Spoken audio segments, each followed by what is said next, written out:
প্রস্রাব করা চলবে না, প্রস্রাব মোবারক বলতে হবে।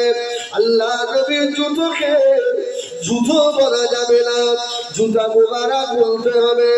আল্লাহ নবীর জামাকে জামা বলা যাবে না, জামা মোবারক বলতে হবে। আল্লাহ নবীর পাগড়িকে পাগড়ি বলা চলবে না, পাগড়ি মোবারক বলতে হবে। ও আমার মেয়েরা, নবী আমার দুনিয়ার বাদশা, বুখারী শরীফের হাদিস, আল্লাহ নবীর নূরে বদনে সিঙ্গা লাগানো হলো। রাসূলের গা থেকে, শরীর থেকে বড় রক্ত বার করা হচ্ছে, সিঙ্গা লাগিয়ে একটা পাত্রে রক্তগুলো রাখা হলো। আল্লাহ নবী সাহাবীকে বললেন, ও আমার সাহাবী রে, আমি রাসূলুল্লাহ, আমার এই রক্তগুলো বেরিয়ে একটু বাইরে ফেলে দাও। সাহাবী হুজুর হাতে করে নিয়ে গিয়ে, বাবা কোথায় ফেলে দেবো, কে বেয়াদবি করে ফেলবে, এই না বলে করে রক্তটাকে ধাপ করে পান করে ফেলেছে। জোরে বলুন সুবহানাল্লাহ। খালি পাত্র হাতে করে আল্লাহ রাসূল কোন বই বললেন, রে রক্ত কোথায় ফেলবে? সাহাবী বললেন, ইয়া রাসূলুল্লাহ, কোথায় ফেলবো? কেউ যদি বেয়াদবি করে এমন এক জায়গায় রেখে দিয়েছি, জীবনে আর বেয়াদবি হবে না। জোরে বলুন সুবহানাল্লাহ। আরে বাবা কি করলে বলো? ইয়া রাসূলুল্লাহ, মান করে ফেলেছে। আমার রাসূল বলল, যা, যে শরীরে মুহাম্মদুর রাসূলুল্লাহর খুন ঢুকেছে, ওই শরীরটা জাহান্নামের জন্য আল্লাহ হারাম করে দিয়েছে। সুবহানাল্লাহ বলে। আমাদের শরীরে রক্ত আছে, এই রক্ত বার হয়ে গেলে হালাল না হারাম? বলো না। নবী পাকের রক্ত, সুবহানাল্লাহ বলে। আমার ভাইয়েরা, সোনা মারিকেরা, শুধু তাই নয়, আল্লাহ নবীর প্রস্রাব মোবারক সাহাবী পান করে ফেললেন। আল্লাহ নবী বলেছিলেন, ও আমার সাহাবী রে, আমার প্রস্রাব কোথায় ফেললে? ইয়া রাসূলুল্লাহ, ইয়া হাবিবাল্লাহ, এত সুন্দর মিষ্টির ঘ্রাণ আমি খেয়ে ফেলেছি, পান করে নিয়েছি। আল্লাহ নবী বলেছে, সাহাবী রে, ও আমার সাহাবী রে, যাও চলে যাও। আমি রাসূলুল্লাহ বললাম, ওই পেটে জীবনে কোনদিন আর লোভ হবে না। আমি গভীর রক্ত শরীরে ঢুকেছি। ও আমার মেয়েরা, নবী আমার দুনিয়ার বাদশা হাবিবুল্লাহ জনাবে মুহাম্মদুর রাসূলুল্লাহ সাল্লাল্লাহু আলাইহি ওয়াসাল্লাম বারুল রবিউল আউয়াল শরীফে আল্লাহ নবী ধুলিল দিতে এলেন। আম্মা জান হযরত আমিনা বলে, আমি আমিনা চিন্তিত হয়ে গেলাম। খুব গভীর মনোযোগ। এর পরে নতুন দু একটা অসুখে নেমে চলেছে, যা কোনদিন মনে নাই। সরে সরে জোরে বলেন সুবহানাল্লাহ। মা আমিনা বলছে, স্বামী নেই, আমার তো একটা কষ্ট হচ্ছে। আমি আমিনা, মনটা আমার বড় খারাপ, আমি চিন্তায় পড়ে গেলাম। হায় আল্লাহ, আজকে আমার বাচ্চা দুনিয়াতে এসেছে, যে মানুষটা সব থেকে বড় খুশি হতেন, তিনি তো আর দুনিয়ায় নাই। আমার স্বামী হযরত আব্দুল্লাহ। আম্মা জান আমিনা চোখের পানিতে মুখ ভেসে যায়। আমিনা মনে মনে করছে, আল্লাহ, বাচ্চা একটু বড় হলে আব্বা তাকে হাত ধরে হাঁটতে শেখায়, কিভাবে হাঁটবে এটা মাপ শেখায়। রব্বে আল্লাহ, বাচ্চাকে খেলনা এনে দেয়। আমার মুহাম্মাদের আহ্বানের মতো খোঁজখবর নেওয়ার মতো কেউ না। আল্লাহ, কেউ ওকে খেলনা এনে দেবে। আম্মা জান চোখের পানিতে মুখ ভেসে যাচ্ছে। আল্লাহ পাকের তরফ থেকে আওয়াজ হয়ে গেল, কাঁদবি না, আমার মুহাম্মদকে আমি আল্লাহ করে পাঠিয়েছি। আমি আল্লাহকে আমার হাবিবের সঙ্গী নয়, আমার হাবিবের খেলনা দুনিয়ার কোন খেলনা বা হাবিব নেবে না। আমার হাবিবের জন্য আমি আল্লাহ আসমানের চাঁদকে খেলনা করে দিয়েছি। বলুন সুবহান। দুনিয়ার খেলনা আমার হাবিবের জন্য আমি আল্লাহ আসমানের চাঁদকে খেলনা করেছি। এই জন্য বাবেরা বলে, আমার মুহাম্মদ যখন দোল্লায় আসমানের চাঁদের দিকে তাকিয়ে যেদিকে ঘুরত, আমি আমেনা দেখতাম আসমানের চাঁদটা যেন সেই দিকে হেলে যাচ্ছে। জোরে বলুন সুবহান। এই নবীকে আমাদের মতো বলা চলে। আমার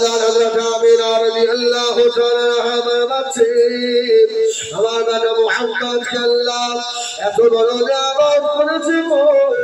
আমার বেটা দিয়ে আমি চিন্তা করলাম, আল্লাহ ছেলে আস্তে আস্তে বড় হলে বাপের হাত ধরে দিয়ে ঘোরায়, আমার মুহাম্মদ খিলকে দিয়ে ঘোরাবে। আল্লাহ আওয়াজ দিলে, ও আমার আবেদা চিন্তা করো না, সুবহানাল্লাযী ইসরা বিআবদিহি লাইলান মিনাল মাসজিদিল হারাম ইলাল মাসজিদিল আকসা আল্লাযী বারাকনা হাওলাহু লিনুরিয়াহু মিন আয়াতিনা ইন্নাহু হুয়াস সামিউল বাসীর। সুবহানাল্লাহ। দুনিয়ার কোন বাজারে ঘোরাবে? আমার হাবিবকে আমি আল্লাহ বাইতুল্লাহ অথবা উম্মে হানির ঘর থেকে বাইতুল মাকদাস নিয়ে যাব, সাত আসমান ঘোরাবো। জোরে বলুন সুবহানাল্লাহ। আমার হাবিবকে আমি আল্লাহ আমার সিদরাতুল মুনতাহা ঘোরাবো, ওখান থেকে আমার আরশ ঘোরাবো। জোরে বলুন সুবহানাল্লাহ। আল্লাহ পাকের আরশ কত বড়! আরশ আসমান জমিনের থেকেও বড়। জোরে বলুন সুবহানাল্লাহ। রাসূলুল্লাহ যখন আরশে আজিমে নামছিলেন, ওই সময় রাসূলের পায়ে জুতা মোবারক ছিল না? ছিল ছিল তো। রাসূল চিন্তা করলেন আরশে নামবো তো জুতোটা খুলে দিই। আরে আল্লাহ পাকের আরশে আজিমের থেকেও মুহাম্মদুর রাসূলুল্লাহ সাল্লাল্লাহু আলাইহি ওয়াসাল্লামের জুতোর তলার ধুলোর দাম আল্লাহ দরবারে কোটি গুণে বেশি। জোরে বলে সুবহান।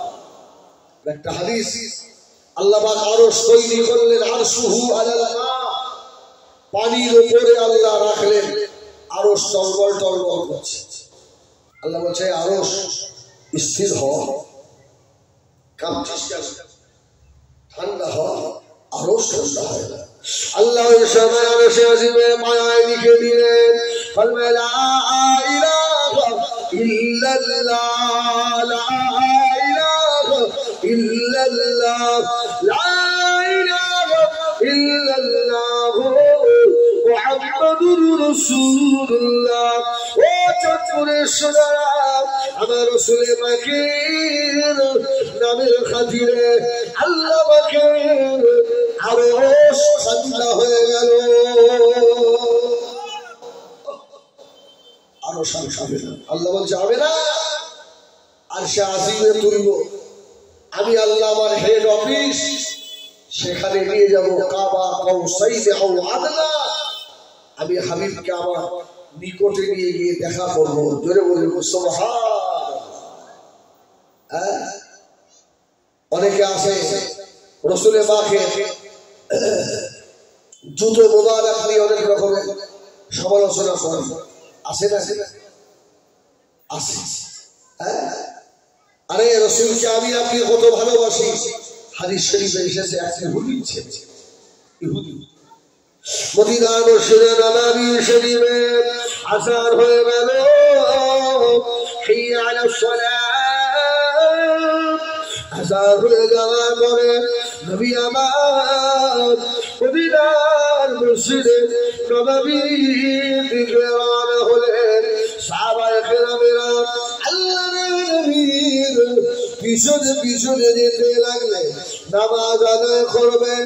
ইহুদির একটা ছোট বেটা আল্লাহ নবীর পিছনে পিছনে গিয়ে আল্লাহ নবী মসজিদে নববীর সম্মুখে জুতা মারা খুলেছে। ইহুদির ছেলেটা জুতোটা নিয়ে আল্লাহ নবীর জুতোর তলা ধুলো দিকটা মুখে করে নিয়ে জড়িয়ে ধরে দাঁড়িয়ে রয়েছে। জোরে বলুন সুবহানাল্লাহ। আল্লাহ রাসূলের জুতো মুখে করে নামাজ হয়ে যাচ্ছে। বাবা নামাজ হয়ে গেল। আল্লাহ নবী মদিনা মসজিদে নববী থেকে বার হবে। ইহুদির বেটা মুখ থেকে জুতোটা খুলে নিয়ে আল্লাহ নবীর কদমে পড়িয়ে দেন। জোহর আসর মাগরিব ইশা ফজর সব উঠতে ছেলেটা দাঁড়িয়ে থাকে। কয়েকদিন হয়ে গেল। আল্লাহ নবী ছেলেটাকে দেখতে পাচ্ছেন না। সাহাবীদের ডাকলেন, ও আমার সাহাবীরা, যে ছেলেটা আমি রাসূলুল্লাহ আমার জুতো মুবারক মুখে করে নিয়ে দাঁড়িয়ে থাকতো বাবা, ছেলেটাকে আর কতদিন দেখা যায় না বাবা। একজন সাহাবী দাঁড়িয়ে বললেন, ইয়া রাসূলুল্লাহ, ইয়া হাবিবাল্লাহ, ছেলেটা বড় বেমারি, মনে হয় আর বেশি দিন বাঁচবে না। আমার নবী বললেন, বাবা কি কথা শোনালে তোমরা আমার? কি কথা বললে? চলো ওদের বাড়ি যাবো, ছেলেটাকে একবার দেখে আসি, একবার দেখে আসি। আল্লাহ নবী সাহাবাদেরকে সঙ্গে করে নিয়ে আল্লাহ নবী রওনা হয়ে গেলেন। নবী আমার আস্তে আস্তে গিয়ে ইহুদির ঘরে দরজা সর্বমুখে গিয়ে দাঁড়িয়েছে। ও ইহুদি, দরজা খুলে দাও। দরজা খুলে দেওয়া হলো। আল্লাহ নবী ঘরের মধ্যে প্রবেশ করলেন। আল্লাহ নবী মুবারক নজর পড়ে গিয়েছে ছেলেটা একেবারে মৃত্যু সজ্জায়। আল্লাহ নবী আস্তে আস্তে গিয়ে ছেলেটার পাশে দাঁড়িয়ে পড়ল। আল্লাহ নবী ছেলেটার মুখে বাড়ি তাকিয়ে, ছেলেটা এত দুর্বল আর কথা বলার মতো ক্ষমতা নাই। আর আল্লাহ নবীর নূরের মুখে বাড়ি তাকিয়ে ফেল ফেল করে কাঁধে চোখের দুই মাস দিয়ে গড়িয়ে যায়। আস্তে আস্তে মাথা নাড়ায়, ইয়া রাসূলুল্লাহ, ইয়া হাবিবাল্লাহ, আর মদিনার মসজিদের সম্মুখে আর আমাকে পাবেন না। ইয়া রাসূলুল্লাহ, ইয়া হাবিবাল্লাহ, আল্লাহর জুতা মুবারক আর মুখে করে নিয়ে আর দাঁড়িয়ে থাকতে পারবো না। ইয়া রাসূলুল্লাহ, হাবিবাল্লাহ, আমার জীবনের একেবারে শেষ সময় চলে এসেছে। আল্লাহ নবী ছেলে কাল্লা দেখে আল্লাহ নবীর নূরের দুটো চোখে পানি এসে গেল। নবী আমার রাহমাতাল লিল আলামিন আস্তে আস্তে ছেলে পাশে বসে আল্লাহ নবীর নূরের হাত মোবারক মাথার উপরে বোলাতে লাগলে, কেঁদো না বাবা ছেলে, ও বাবা ছেলে, কেঁদো না বাবা, কেঁদো না, কেঁদো না। আল্লাহ নবী আল্লাহ পাকে দরবারে দুটো হাত তুলে দিয়ে অজর কাঁদতে লাগে, আল্লাহ ছেলেটা আমি রাসূলুল্লাহ জুতা মুবারক বুকে করে নিয়ে দাঁড়িয়ে থাকতো আল্লাহ আমি রাসূলুল্লাহ ওযুর পানি তুলে দিত আল্লাহ আমি রাসূলুল্লাহ নূরের মুখের বারে পাগলের মতো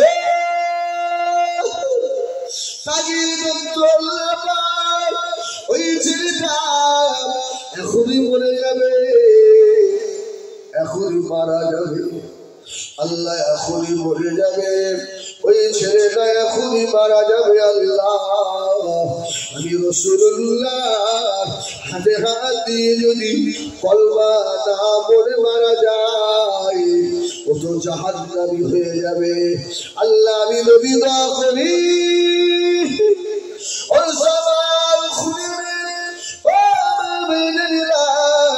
আল্লাহ নবী এই কথা বলার সঙ্গে সঙ্গে ছেলেটা আর সবার খুলে দিলে আল্লাহ নবী বললে বাবা ছেলে একবার করে নাও আশহাদু আল্লাহ ইলাহা ইল্লাল্লাহ ওয়া আশহাদু আন্না মুহাম্মাদুর রাসূলুল্লাহ ছেলেটা কলমা পড়ে দিল আল্লাহ নবী বলেছিলেন ও আমার সাহাবীরা বাবারা বাবারা বাবারা তোমরা যা দেখো না আমি রাসূলুল্লাহ তাই দেখি বাবা ছেলেটা এখনই ইন্তেকাল করবে বাবা আমি রাসূলুল্লাহ দেখতে পাই মালাকুল মউত হযরত আজরাইল আলাইহিস সালাম ওর মাথার কাছে দাঁড়িয়ে রয়েছে আল্লাহ নবী বলেছিলেন ও মালাকুল মউত হযরত আজরাইল এই ছেলেটা আমি নবীর বড় মুহাব্বতি আল্লাহ নবী বললেন সাহাবীরা ও আমার সাহাবারা যদি জান্নাতি কাউকে দেখতে চাও আমার এই বাচ্চা সাহাবীকে দেখো আমি রাসূলুল্লাহ বলে দিলাম এই ছেলেটা আল্লাহ পাকের জান্নাতি ছেলে জোরে বলুন সুবহান ইহুদির ছেলে হয়ে সে আমার নবীকে এত ইজ্জত করেছে আজকে মুসলমানের ঘরে জন্মদিন এত বড় বিয়াদুরি গরুর পেট থেকে গরু হয় মানুষের পেট থেকে তো মানুষ হয়েছে বলুন নাউজুবিল্লাহ এ কথা বলা চলবে বলা যাবে হ্যাঁ একদল তো বলছে নবী ওসিলা দিয়েও দোয়া চাওয়া যাবে হযরত ওমর রাদিয়াল্লাহু তাআলা থেকে হাদিস আছে যে দোয়ায় দরুদ শরীফ পড়া হয় না ওই দোয়াটা আসমানে গিয়ে ঝোলে আসমানের উপরে ওঠে না সুবহানাল্লাহ আসমানের উপরে এই দোয়াটা তবে দোয়া চাইবার কিছু সিস্টেম আছে না নেই যদি আপনি খাজা বাবার দরবারে গিয়ে ডাইরেক্ট খাজা বাবার কাছে চান আপনার ঈমান থাকবে শিরিক হয়ে গেল না যদি দাদা হুজুরের মাজারে গিয়ে ডাইরেক্ট দাদা হুজুরের কাছে চান ঈমান থাকবে আল্লাহর ওলিদের ওসিলা দিয়ে দোয়া চাইতে হবে রাসূলের পাকের মাজারে গিয়ে নবী পাকের ওসিলা দিয়ে দোয়া চাইতে হবে বাবা ভাইয়েরা সোনাবাড়ি ঘেরা এই পৃথিবীর জমিনে প্রথম মানুষ হযরত আদম আলাইহিস সালাম আম্মা জান হযরত হাওয়া আলাইহিস সালাম ও ভাইয়েরা আম্মা হাওয়া নবীর বিনবী আল্লাহ পাক যত বাচ্চা দিয়েছিলেন সব জোড়া জোড়া বাচ্চা আল্লাহ পাক একটা বাচ্চা সিঙ্গেল দিয়েছিলেন ওই ছেলেটার নাম হলো আল্লাহর নবী হযরত শীশ আলাইহিস সালাম কি নবী শীশ একজন আল্লাহু আকবার তো আদম আলাইহিস সালাম কতদিন হায়াতে ছিলেন যাবে 950 থেকে 1000 বছর। সুবহানাল্লাহ বলেন। 1000 বছর জীবনে 52 বার হজ করেছিলেন। সুবহানাল্লাহ। আদম আলাইহিস সালাম রাসূল বলেছেন, আমার কোন উম্মত যদি ফজরের ফরজ নামাজ জামাতে আদায় করে, আদম আলাইহিস সালামের 52 বারের হজের নেকি আল্লাহ আমার উম্মতের নামায়ে আমালে দেবে। জোরে বলুন সুবহানাল্লাহ। আদম আলাইহিস সালামের ইন্তেকালের সময় ছেলে নবী শীষকে ডেকে বলছে, বাবা শীষ এদিকে তোর একটা ওসিয়ত করে যায়, জীবনে যখনই দোয়া চাইবি আখিরি নবীর ওসিলা দিয়ে দোয়া চাইবি। জোরে বলুন সুবহানাল্লাহ। আখিরি নবী ওসিলা দিয়ে দোয়া চাইবি। আমাদের আপনার আদম নবী এ কথা শিখে, বাবারে আমি যখন জান্নাতে ছিলাম, আমি জান্নাতে চৌকাঠে লিখেছি লা ইলাহা ইল্লাল্লাহ মুহাম্মাদুর রাসূলুল্লাহ, হুরেদের কপালে লিখেছি লা ইলাহা ইল্লাল্লাহ মুহাম্মাদুর রাসূলুল্লাহ, জান্নাতের গাছের পাতায় পাতায় লিখেছি লা ইলাহা ইল্লাল্লাহ মুহাম্মাদুর রাসূলুল্লাহ। 350 বছর পরে ওই নবীর ওসিলায় আল্লাহ ক্ষমা করেছিল। বাবারে আখিরি নবীর ওসিলা দিয়ে দোয়া চাইছি। কিছু লোক বলছে ওসিলা তোসিলা বানা, এরা এখন নতুন নতুন আলেমের ভক্ত হয়েছে। এই শয়তান এসে সব শেষ হয়েছে। দাড়ি টুপি জুব্বা পাগড়ি দেখে বলি সাহেব ওকে আহলে সুন্নাত ওয়াল জামাতের ভিতরে না বাইরে ওর তো বোঝার ক্ষমতা নেই। কে বলে দিল নবী দিবস করা চলবে না? কে বলে দিল 8 রাকাত তারাবি করতে হবে, 20 রাকাত করা যাবে না? যুবক ছেলেগুলো ওইনি হই হই করছে। আমি আপনাদের বলি, ভারতবর্ষের জমিনে যত বড় বড় আলেম আল্লাহ পাঠিয়েছিলেন তাদের ভিতরে ফুরফুরা দাদা হুজুর রাহমাতুল্লাহ আলাইহি একজন ছিলেন। বলুন সুবহানাল্লাহ। কত বড় বড় মূর্তি আজম বাংলার জমিনে বার হয়েছে, কিন্তু মশিরাটি আল্লামা রুহুল আমিন সাহেব রাহমাতুল্লাহ আলাইহি কিতাবে একটা ভুল ধরার মতো কোনো মূর্তি এখনো জন্ম নেয়নি। জোরে বলুন সুবহানাল্লাহ। সেরা সব ভুল করে গেল।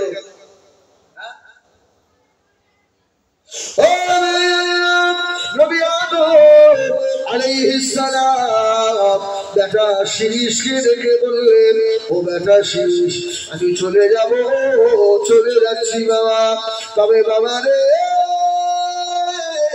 যখনই দোয়া চাইবি বাবা আখির জামানার নবী ওসিলা দিয়ে দোয়া চাইবি রে বাবা, তবে শুনে রাখ ওই নবী ওসিলা না দিলে তোর দোয়া কবুল হবে না বাবা। শীষ রে আমার সোনাবাড়ি খেলা এই পৃথিবীর জমিনে আল্লাহ 313 জন রসুলকে আল্লাহ পাঠিয়েছিলেন। নবী আলাদা রসুল আলাদা, 313 জন রসুল এসেছিলেন। আদম আলাইহিস সালাম ছিলেন রসুল, ইব্রাহিম আলাইহিস সালাম ছিলেন রসুল, মুসা কালিমুল্লাহ ছিলেন রসুল, ঈসা রূহুল্লাহ ছিলেন রসুল, কিন্তু কারোর কলেমায় লা ইলাহা ইল্লাল্লাহ রাসূলুল্লাহ আছে? সব তো রসুল। কোন নবীর কলমায় রাসূলুল্লাহ নেই, কিন্তু যখনই বলবেন লা ইলাহা ইল্লাল্লাহ মুহাম্মাদুর রাসূলুল্লাহ, জোরে বলুন সুবহান, একটা নবীর কলমায় রাসূলুল্লাহ। আল্লাহ নবী হযরত মুসা আলাইহিস সালাম আল্লাহ পাকের এত বড় নবী ছিলেন।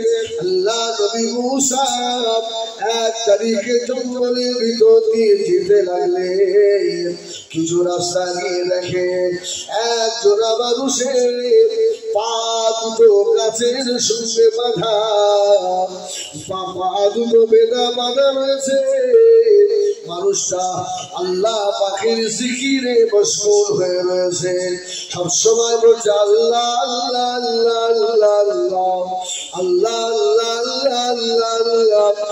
হযরত মুসা আলাইহিস সালামকে দাঁড়ালেন। ও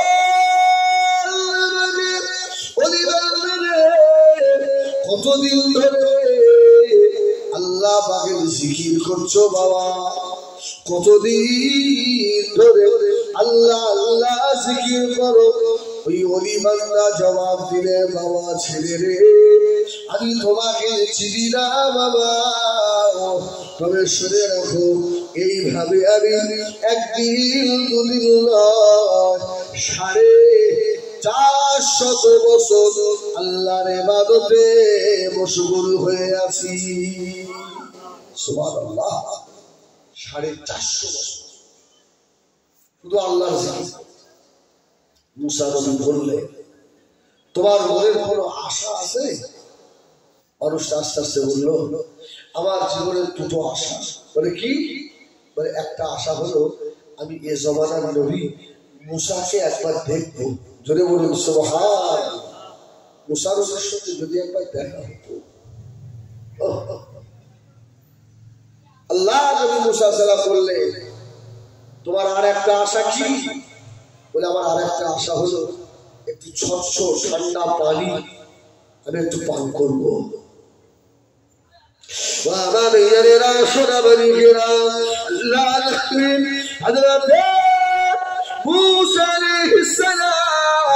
ওই সময় বলেছিলেন, বাবা ছেলে দাঁড়িয়ে যাও, বাবা ছেলে রে, আমি তোমার জন্য ঠান্ডা পানির ব্যবস্থা করছি বাবা।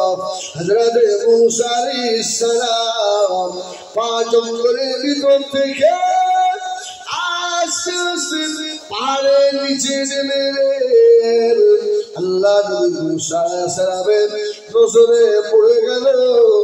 এক ফোঁটা করে পানি পড়ে পড়ে পাহাড়ের ঝরনার পানিতে একটা জায়গায় বেশ কিছু পানি জমা হয়েছে, স্বচ্ছ পরিষ্কার পানি। আল্লাহ নবী মুসা আলাইহিস সালাম ওই পানিটা নিয়ে আল্লাহ পাকে ওলি বান্দা 450 বছর আল্লাহ পাকের ইবাদতে মশগুল পর্যন্ত নিয়ে গেছে। জঙ্গলে যেই না ঢুকবে, জঙ্গলের ভিতর থেকে আওয়াজ হচ্ছে, আল্লাহ বাঁচাও বাঁচাও বাঁচাও, আল্লাহ বাঁচাও, আমাকে বাঁচাও আল্লাহ। আল্লাহ রুহুল আযম পয়গম্বর আল্লাহর নবী হযরত মুসা আলাইহিস সালাম একটু আগে দেখে আল্লাহ ছেলেটার পা ওইভাবে কাছের সঙ্গে বাঁধা রয়েছে। এখন শুধু চিল্লাচ্ছে, আল্লাহ বাঁচাও, আল্লাহ বড় অপরাধ করে ফেলেছি। আল্লাহ নবী মুসা সালাম বলেন, আমি আগে গিয়ে দেখি ছেলেটা শরীরের উপরে অজগর সাপ দংশন করছে, কামড়াচ্ছে, আর তার চোখের ভিতরে বড় বড় এমরুল গুলো শুকিয়ে বসে আছে। আল্লাহ, যে মানুষটা 450 বছর আল্লাহ তোমার জিকির করে এত বড় মাহবুব, আজকে তার অবস্থায় মুসা নবী তো কালিমুল্লাহ, বলে বড় সুবহানাল্লাহ, আল্লাহর সঙ্গে বেশি কালাম করেছেন, কথা বলেছেন। এই জন্য মুসা নবীর লাকাব কালিমুল্লাহ, মুসা আলাইহিস তাসলিম। আল্লাহ কেন এরকম হলো? আল্লাহ কেন হলো? আল্লাহর তরফ থেকে আওয়াজ আছে, মুসা রে, ও 450 বছর আমার ইবাদত করেছে, ঠিক আছে, ও তোমার কাছে পানি চেয়েছে, আমি আল্লাহ আমার কাছে চাইলে কি আমি পানি দিতাম না? সুবহানাল্লাহ বলে, হ্যাঁ, আমি আল্লাহ কবুল করতাম যদি আমার হাবিবের ওসিলা দিয়ে দোয়া চাইতাম। যদি বলে সুবহান, একদম এক মুহূর্তে 450 বছরের ইবাদত সব বরবাদ।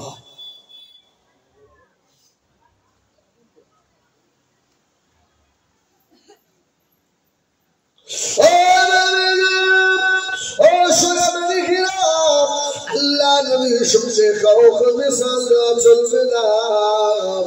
আমার নবী আল্লাহ এত বড় নিয়ামত করলেন মদিনা মসজিদে নববী শরীফে আযান হয়ে গেল, নামাজ হয়ে গিয়েছে। আল্লাহ নবী একা একা নামাজ আদায় করছেন। হযরত ইমাম হাসান রাদিয়াল্লাহু তাআলা আনহু ছুটে ছুটে গিয়ে আল্লাহর নবীর কাঁধের উপরে উঠে কলা মুবারক জড়িয়ে ধরেছে। জোরে বলুন সুবহানাল্লাহ। আপনারা বলবেন সেই উট খেলবে, হ্যাঁ ঘোড়া খেলা করবে, ও অস্ত্র আপনাদের মুখস্থ হয়ে সবসময় মুখস্থ অস্ত্র হবে, একটু কেতাব পত্র দেখতে হয় না। রাসূলুল্লাহ সেজদায় যাচ্ছে, ইমাম হাসান গলা ধরে কানের কাছে মুখটা নিয়ে বলছে, নানা ভাই একটু দুধ খাবো, কাবির একটা উট পাওয়া যাবে? জোরে বলুন সুবহানাল্লাহ। একটু কাবির উট। আমার রাসূলুল্লাহ নামাজ যখন পড়তেন সুবহানাল্লাহ বলেন, আমাদের মতো নামাজ নবী তো আল্লাহর ইশকে ডুবে গেছে। রাসূলুল্লাহ সালাম দিয়ে ইমাম হাসানের দিকে তাকিয়ে বললেন, বড় ভাই সুবহানাল্লাহ বলে, তুমি কিছু বলছিলে? নানু ভাই আপনি শোনেননি? না তো ভাই। নানু ভাই একটু উটের দুধ খাবো। নানু ভাই আমরা যে গরিব মানুষ, আমাদের তো উট নেই। নানু ভাই আমার আব্বা আলী অনেক গরিব, আমার মা ফাতেমা